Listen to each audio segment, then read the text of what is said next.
ललिता देवी अपने दोनों बेटों को सहरा बांध रही थी। तभी संजय के फोन पर उसकी होने वाली दुल्हन रेशमा का वीडियो कॉल आता है।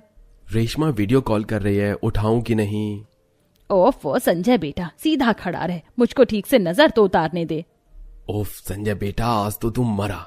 माँ को नजर उतारने की पड़ी है और रेशमा का वीडियो कॉल नहीं उठाया तो मेरा बहुत उतार देगी।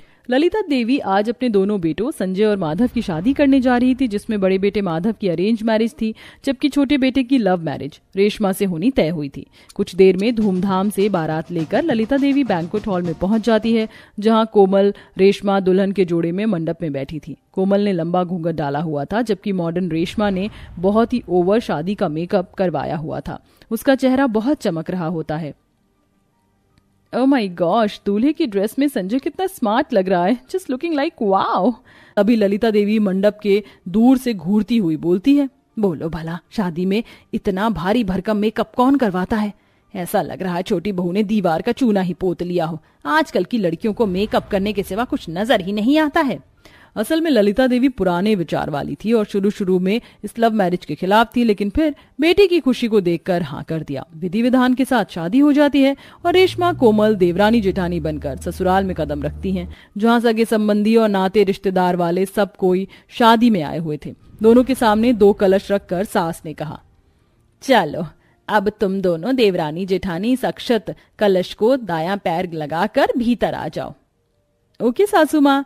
रेशमा ओवर एक्साइटमेंट में कलश को जोरदार लात मारती है जबकि कोमल धीरे से पैर लगाकर अंदर आती है। तभी सास की बहन शीला मौसी बोलती है, अरे ललिता जी, संजय की दुल्हन तो क्रिकेट की पक्की खिलाड़ी लगती है, देखा कैसे कलश को गेंद के जैसा उछाल दिया। देखना कहीं पहली रसोई में चमचा छलनी को बैट बल्ला ना बना ले। शीला मौसी की बात से लव मैरिज करके आए देवरानी का मुंह गोल गप्पे सा बन गया था। ये रिश्तेदार भी ना आग में घी डालने का काम बड़े अच्छे से कर लेते हैं, स्पेशली सास की बहनें तो कुछ ज्यादा ही। ससुराल की दहलीज पर खड़ी रेशमा गुस्से में बुदबुदा रही थी, तभी सास कहती है, कोमल बहू, रेशमा बहू, आज से तुम दोनों इसी घराने की बहू हो। ससुराल संभालना बहुत बड़ी जिम्मेदारी होती है। मुझे उम्मीद है कि तुम दोनों एक बेहतर देवरानी जेठानी बनकर दिखाओगी।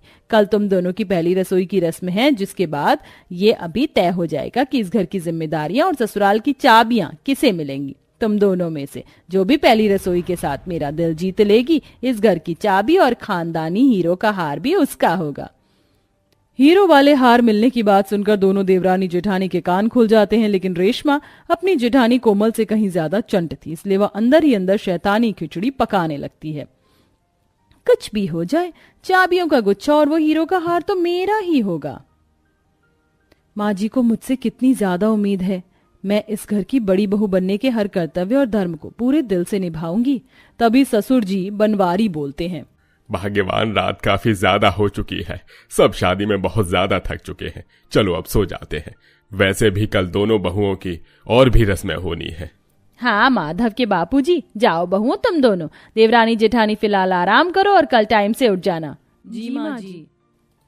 दोनों देवरानी जेठानी अपने अपने पतियों के साथ कमरे में चली जाती हैं। ससुराल के पहले दिन कोमल जल्दी सुबह के 3-4 बजे ही उठ जाती है, जबकि देवरानी पैर पसार कर खराटे मारकर सोई पड़ी होती है।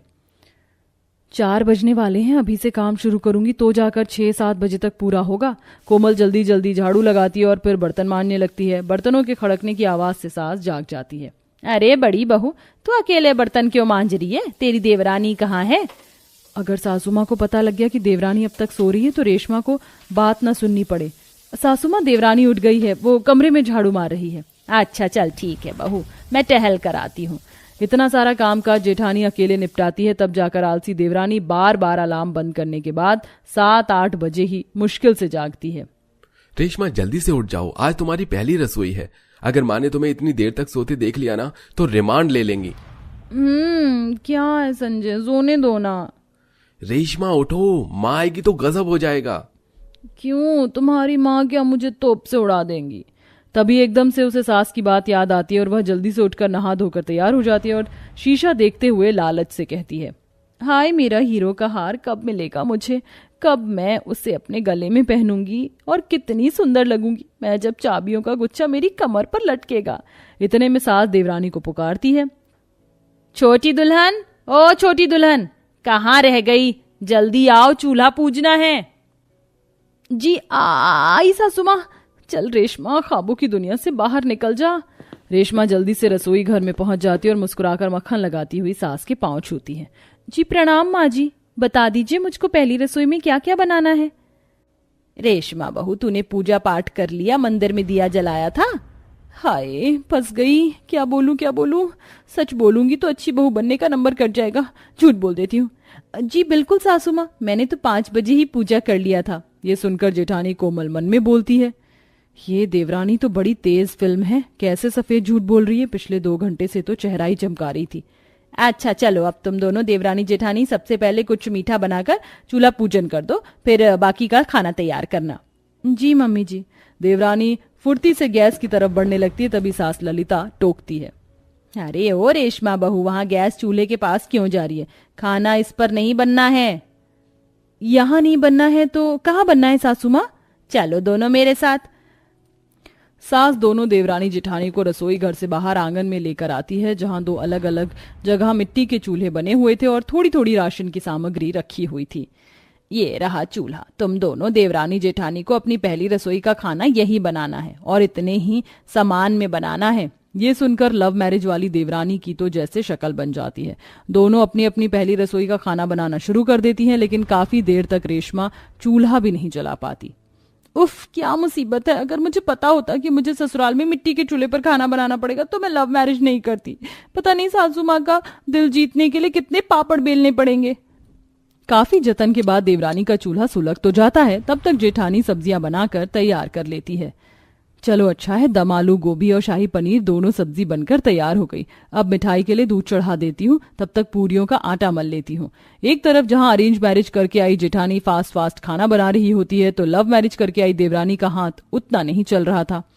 अरे नहीं, ऐसे तो मुझे बहुत ज्यादा टाइम लग जाएगा और फिर कहीं मेरी जेठानी बाजी ना मार जाए, फिर चाबी और हार दोनों इसको मिल जाएगा। देवरानी जल्दीबाजी के चक्कर में जली कच्ची पूरी डालकर निकाल लेती है और सब्जी भी हड़बड़ी में बनाती है, जबकि जेठानी सारा खाना पूरे दिल से बनाती है। तभी ननद और उसका बेटा निक्कू देवरानी के बर्तन में से पूरी मांगते हैं।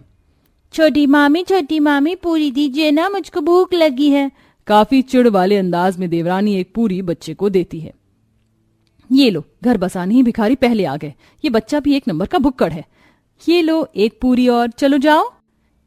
नहीं, मुझको दोनों हाथ में पूरी चाहिए, दो। छोटी भाभी, एक और पूरी दे दोगी तो क्या हो जाएगा?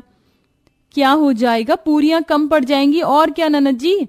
तभी बड़े प्यार से जेठानी बच्चे को अपने पास बुलाकर पूरी देती है। ये लो बेटा, पूरी खाओ, आखिर ये खाना खाने के लिए ही तो बना है। थोड़ी देर में दोनों अपना अपना खाना टेबल पर लगाती हैं, लेकिन देवरानी के कच्चे पक्के जले हुए पकवान देखकर सब मुंह मोड़ लेते हैं, जबकि जेठानी के अच्छे बढ़िया पकवान देखकर सब उसे ही खाने लगते हैं और रिश्तेदार, जिसमें कि बुआ, फूफा, मौसी, सब खूब तारीफ करते हैं।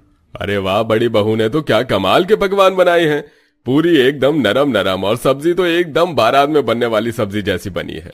हाँ, और मिठाई भी 1 नंबर बनाई है। इस घर की जिम्मेदारी कोई अच्छे से निभा सकता है तो तुम्हारी बड़ी बहू है ललिता भाभी, चाबी तो इसी को मिलनी चाहिए। यह सुनकर देवरानी चिढ़ पड़ती है और बोलती है, क्यों बुआ जी, मैंने भी तो इतनी मेहनत से पकवान बनाए हैं, लेकिन आप लोग सारा क्रेडिट मेरी जेठानी को दे रहे हैं, क्योंकि उसकी अरेंज मैरिज है और मैं लव मैरिज करके आई हूँ, इसीलिए ना। बिल्कुल नहीं छोटी बहू, बात अरेंज मैरिज या लव मैरिज की नहीं है, बल्कि परिवार को साथ लेकर चलने की है और एक अच्छी गृहिणी बनने की है। एक बहू केवल घर की बहू नहीं बल्कि गृहिणी भी होती है, जिसमें सब्र संतोष होना भी बहुत जरूरी होता है, जो कि तुम में बिल्कुल भी नहीं है। तुमने ससुराल के पहले दिन में भी बहू होने के धर्म को अच्छे से नहीं निभाया। सबसे पहले तुम देर से उठी, तुमने पूजा पाठ भी नहीं किया, झूठ बोला और पहली रसोई के पकवान बनाते वक्त भी तुम्हारे परिवार की खुशियों से ज्यादा हीरो के हार की लालच था, इसलिए तुमने जले पकवान बना दिए, जबकि तुम्हारी जेठानी ने परिवार की खुशियों का ख्याल पहले किया। इसीलिए सही मायने में वही इन जिम्मेदारियों की हकदार है। ये कहते हुए सास चाबी और हीरो का हार पहले रसोई के बदले में जेठानी को नेग में दे देती है और चाहकर भी रेशमा कुछ नहीं बोल पाती। आशा करते हैं आपको ये कहानी पसंद आई होगी। वैसे आपके हिसाब से लव मैरिज बेस्ट है या अरेंज मैरिज? कमेंट में जरूर बताएं।